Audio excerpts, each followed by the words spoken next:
Allah Resulü buyurur ki sallallahu aleyhi ve sellem Müslümanın Müslüman üzerinde olan hakkı 5'tir. Yani vaciptir ki Müslümanın hakkını versin. Vaciptir onun üzerinde.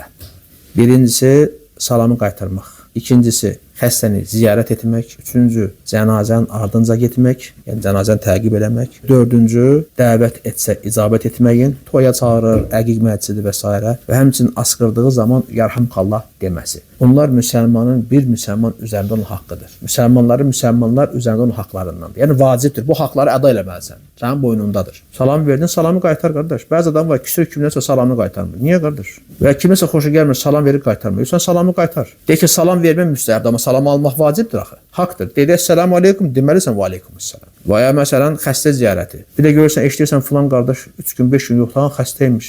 Heç kim xəbəri yoxdur. Yaxın dostlarının belə xəbəri yoxdur. Deyək ki, o biriləri başa düşdü, həmişə ünsiyyətdə olmur. Yaxın dostlarının belə xəbəri yoxdur ki, başqalarına xəbər verir ki, ay qardaşlar, filankəs xəstələnir, gedək ziyarət edək və yaxud nəsə ehtiyacı var, dərmana və s. Belə şeylər çoxdur. Allah Resulü bir sahabəsini görməyəndə, subhanallah, 3 gündən artıq görməyəndə, haqqında soruşardım, maraqlarını, hanı filankəsi görmürəm. Bizdə bəlkə günlərlə, aylarla bir-birimizə xəbərimiz yoxdur. Sonra eşidirik ki, xəstələnib xəstəxanadadır. Ayağı sınıb, məsələn, belədir. Ya bir problem var, borca düşüb, nəsə olub və s. və ilaxır. Evində, nə bilim, qəm-qüssə, kədər var, kimisə itirib ailəsindən. Bu problemdir. Müsəlmanlar bugün bir-birlə hallardan yanmalıdırlar, maraqlanmalıdırlar.